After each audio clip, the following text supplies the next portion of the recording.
Boa noite, povo de Deus. Paz seja convosco. Hoje vamos abordar um assunto baseado no livro de Gênesis, capítulo 18, versículo 14, cujo título é 7 coisas que Deus não pode fazer. A Bíblia Sagrada registra no livro de Gênesis que Deus criou o mundo e todas as coisas que nele existem. Seu poder, sua sabedoria vão além de nossa compreensão. Verdadeiramente, o nosso Deus é um Deus maravilhoso, um Deus imutável, eterno, ilimitado em poder, amor, majestade, sabedoria, conhecimento, misericórdia e santidade. Porém, embora seja pregado e nós cristãos cremos na sabedoria total de Deus e tudo que Ele tem revelado em Sua palavra, existem 7 coisas que Deus não pode fazer. E nós vamos enumerá-las, meditar sobre essas 7 coisas.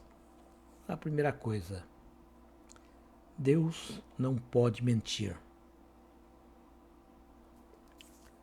A Bíblia declara que Deus não pode mentir. Palavra descrita no livro de Timóteo, capítulo 1, versículo 2. E ainda fala que Deus é a verdade. Livro de João, capítulo 16, versículo 6. Contudo, não poder mentir não limita Deus, mas pelo contrário, reforça o seu caráter. Quando Ele promete alguma coisa, com toda certeza Ele vai cumprir aquilo que Ele prometeu. Ele prometeu vida eterna para aqueles que creem em Cristo Jesus, o seu primogênito, como também prometeu vida eterna para algumas pessoas antes do mundo ser criado. Palavra descrita no livro de Tito, capítulo 1, versículo 2. Portanto, tudo que ele disse em sua palavra é pura verdade. E ele cumprirá com toda certeza com cada uma delas. Ele usa de tudo para o bem. Mesmo nas ações do inimigo, ele permite que pessoas sejam usadas para que sua palavra seja cumprida. Essa virtude, irmãos, uma virtude em Deus, de não poder mentir, é bom para todos, é bom para muitos e ruim para a maioria. Isso porque a palavra diz: quem nele crê não é condenado, mas quem não crê já está condenado. Palavra descrita no livro de João, capítulo 3, versículo 18. Portanto, quem crê em Deus pode esperar o cumprimento da palavra dele e de todas as promessas constantes na Bíblia Sagrada. Portanto, ele não mente, nunca mentiu e jamais irá mentir. Ele vai cumprir com todas as suas palavras. O segundo ponto é que Deus não pode ser tentado. E ele não tenta ninguém. Ele não incentiva nem tenta alguém em fazer algo errado. De forma alguma. Porém, tudo tem de ser feito com a sua permissão. Mesmo para o mal acontecer, tem de ser permitido por ele. Porém, o mal não foi feito por ele. Ele não fez mal. Mas ele permite que o mal seja feito. Porque o mal, irmãos, é consequência direta das decisões que tomamos em nossa vida. Está escrito: ninguém sendo tentado diga, sou tentado por Deus, porque Deus não pode ser tentado pelo mal e ele a ninguém tenta. Palavras escritas no livro de Tiago, capítulo 1, versículo 13. Se alguém disser, Deus endureceu o coração de Faraó, Em verdade, não foi Deus que endureceu o coração de Faraó. Não.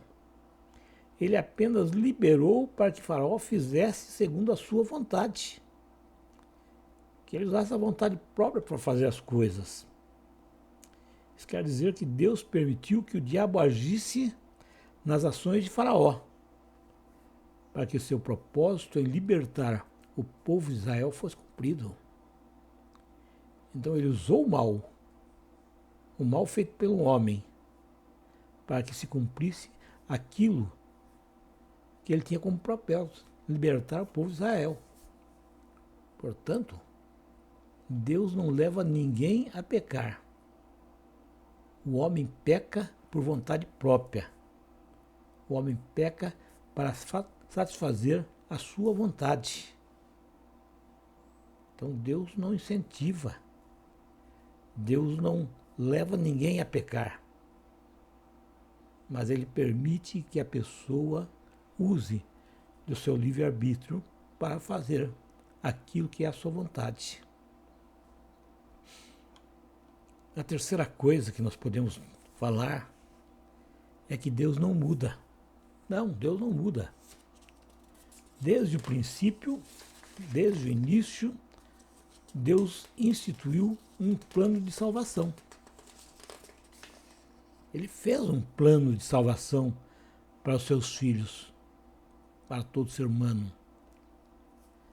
Esse plano continua existindo. Desde a sua instituição, desde o princípio, ele existe e vai continuar existindo. Todas as palavras desse plano continuam intactas. Ele não mudou e não muda. Deus não muda e não pode ser mudado.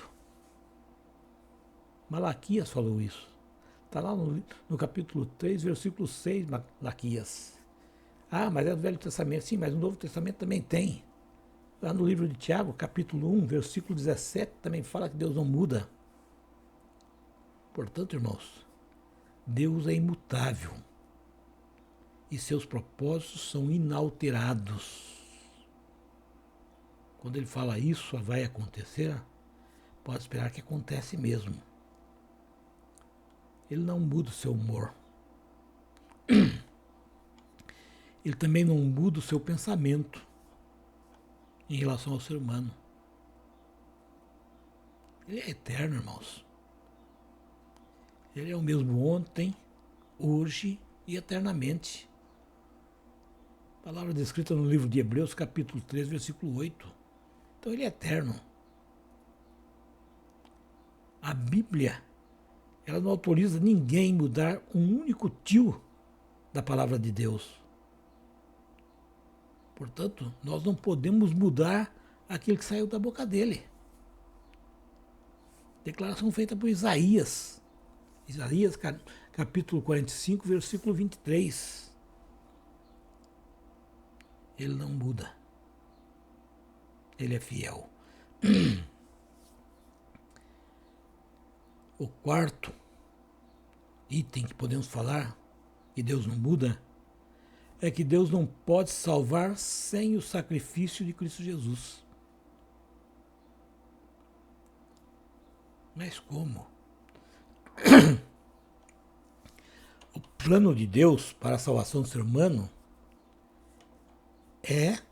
sempre foi e sempre será através do seu Filho Cristo Jesus. Não existe salvação fora de Cristo. Não existe. Cristo Jesus falou: eu sou o caminho, a verdade e a vida.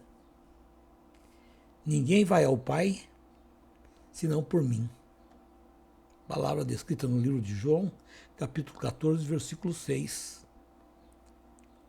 Cristo Jesus se tornou o sacrifício perfeito. Ele entregou a sua vida para que nós pudéssemos ter vida, e vida em abundância. Está escrito, irmãos, não sou eu que digo. Não há salvação em nenhum outro, pois não existe debaixo do céu outro nome que foi dado aos homens pelo qual devemos ser salvos.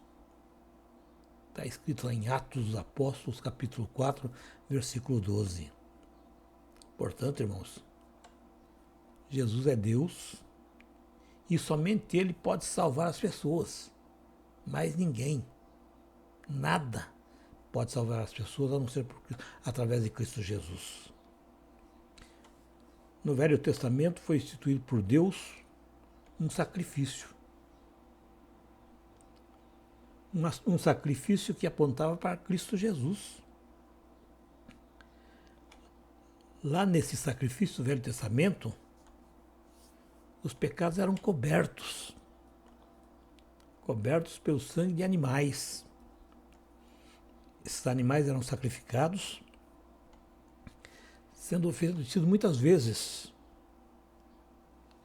Porém, esse sacrifício feito lá no Velho Testamento não era um sacrifício perfeito. E a própria Bíblia declara: é impossível que o sangue de touros e de bodes tire pecados. Está escrito lá no livro de Hebreus, capítulo 10, versículo 4. Então, portanto, era necessário um sacrifício melhor, um sacrifício perfeito. E esse sacrifício só foi encontrado em Cristo Jesus. Também declarado no livro de Hebreus, capítulo 10, versículo 11 ao 18. Quem crê em Cristo Jesus não é condenado, mas quem não crê já está condenado, porquanto não crê no nome do unigênito Filho de Deus. Declaração feita no livro de João, capítulo 3, versículo 18. Então, não existe salvação se não for através de Cristo Jesus. O quinto item que podemos dizer é que Deus não pode salvar ninguém sem a fé em Cristo Jesus. Essa palavra é uma consequência daquilo que nós falamos no item anterior.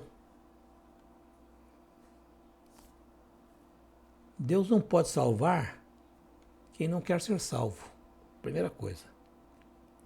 Se você não quer ser salvo, Deus não vai salvá-lo de maneira alguma. Ele respeita a tua vontade. Mas ele também não pode salvar quem se recusa a crer. A palavra diz: quem crer será salvo, e quem não crer já está condenado. E está escrito, vai além. Porque se com tua boca confessares a Jesus como Senhor, e em teu coração creres que Deus o ressuscitou dentre os mortos, será salvo. Pois é com o coração que se crê para a justiça, e com a boca se faz confissão para a salvação. Declaração feita no livro de Romanos, capítulo 10, versículo 9 e 10. Então, se não for através de Cristo, não há salvação. Portanto, meus irmãos, nossa salvação depende que acreditemos que Cristo Jesus entregou a vida dele lá na cruz do Calvário. Nós entendamos que ele ressuscitou dentre os mortos. Com a sua morte e ressurreição, ele pagou nossa dívida para com Deus.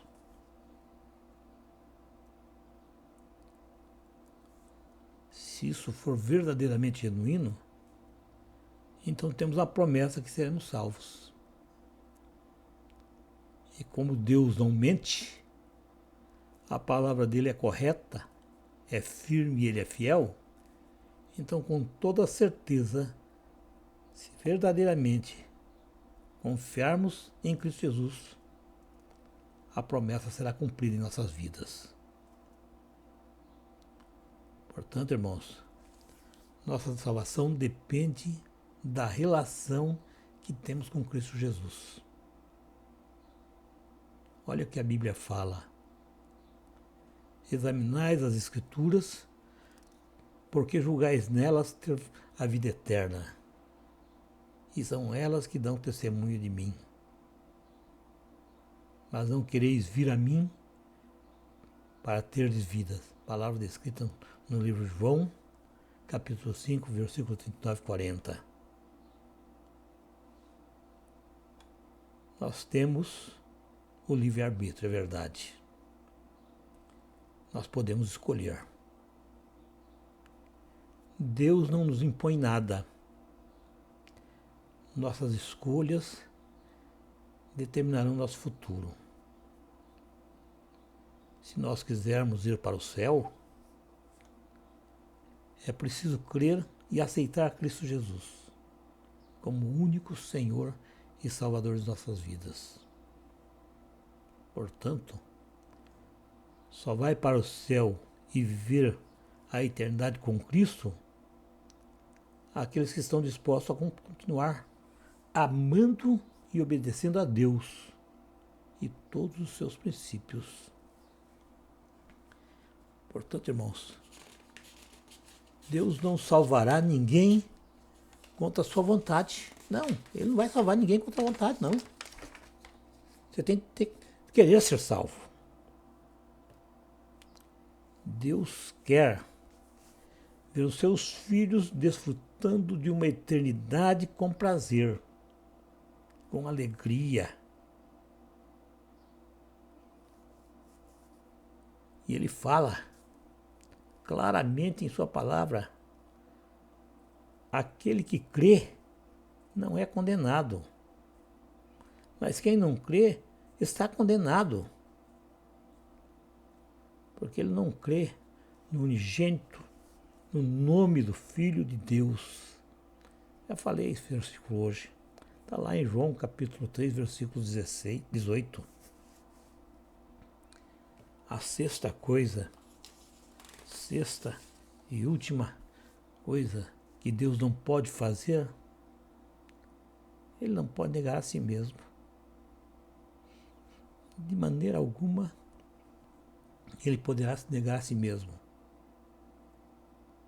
Ele fez uma promessa de salvar todos os que creem em Cristo Jesus. Isso quer dizer que Ele não tem nenhum propósito em salvar alguém que não crê em Cristo Jesus.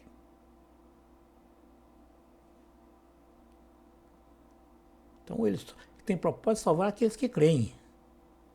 Quem não crê, Ele não tem propósito. É uma escolha. E você é responsável pelas suas escolhas. O significado de que Deus não pode negar a si mesmo reside no fato que se alguém for incrédulo e infiel,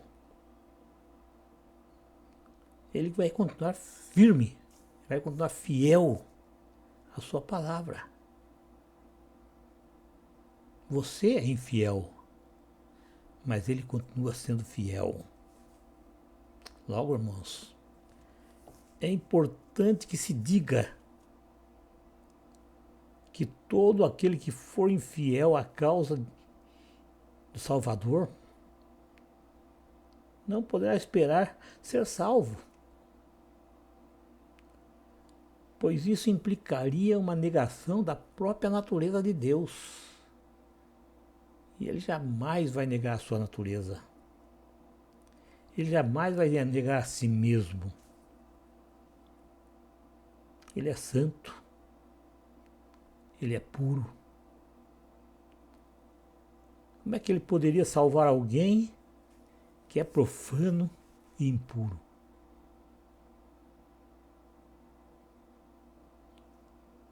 A salvação é somente para aqueles que levam uma vida justa e aceitam a Cristo Jesus. Olha bem, não basta levar uma vida justa. Ele tem que levar uma vida justa e aceitar a Cristo. Isso é necessário e será suficiente. Mas somente se ter uma vida justa não é suficiente para a salvação. Mesmo porque ter uma vida justa não há mérito. Isso é aquilo que todo mundo tem que ser. ser justo, levando uma vida justa, não praticando iniquidades.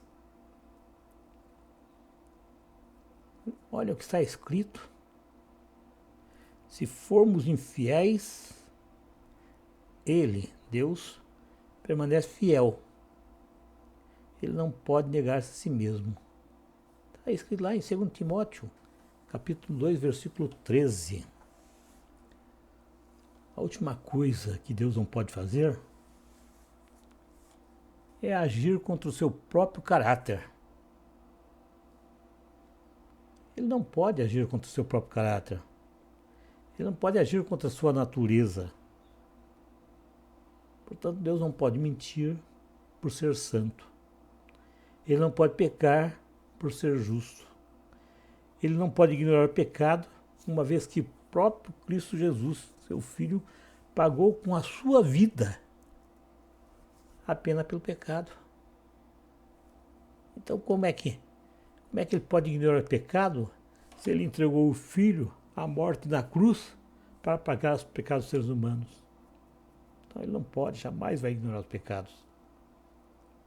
Portanto, irmãos, a imutabilidade de Deus não é apenas uma verdade. A verdade se baseia em pressuposição ou hipóteses. Não. É uma verdade prática e transformadora de vida. Essa imutabilidade é aplicada à natureza de Deus. Ele é, sempre será Deus. Infinitamente poderoso, um Deus infinitamente poderoso e que nunca falhará no cumprimento de seus propósitos. Ele não falha. Seu caráter não muda, seus atributos são os mesmos desde o princípio e vai ser para todos sempre, por toda a eternidade. Não sou eu que estou dizendo isso aí, não. Está escrito lá nos livros de Salmos, capítulo 119, versículo 89. Os propósitos e as promessas de Deus não mudam. Ele sempre vai terminar aquilo que começou.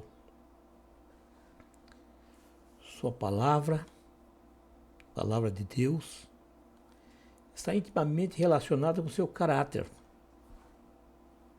Portanto, irmãos, sua palavra sempre será atual. Em qualquer época que existir o ser humano, a sua palavra vai ser a mesma. Sua palavra é uma fonte de confiança. Confiança para situações adversas. E confiança para aqueles que creem. Como Deus não pode agir contrário ao seu caráter, isso se torna um alerta para cada um de nós. Um alerta porque ele vai cumprir a sua palavra. Uma palavra relacionada ao julgamento do pecado. Se nós pecamos, nós temos de dar aquilo, confessar aquilo que nós fizemos para Deus. Mas se por um lado essa imutabilidade de Deus assegura a execução de suas ameaças, por outro lado também assegura a realização da sua promessa. Nós só seremos julgados pelo aquilo que nós não confessamos. Mas tudo aquilo que nós confessamos de coração, Deus é fiel à sua palavra e com toda certeza Ele realizará na nossa vida as promessas feitas. Ele jamais irá negar-se a si mesmo, pois é santo e imutável. Ele punirá os que morrem em pecado. Por isso, também eu os tratarei com furor. O meu olho não poupará, nem terei piedade, ainda que me gritem aos ouvidos com grande voz. Contudo, não os ouvirei. Palavras escritas no livro de Ezequiel, capítulo 8, versículo 18, como alerta para aqueles que pecam e não confessam os seus pecados. Amém.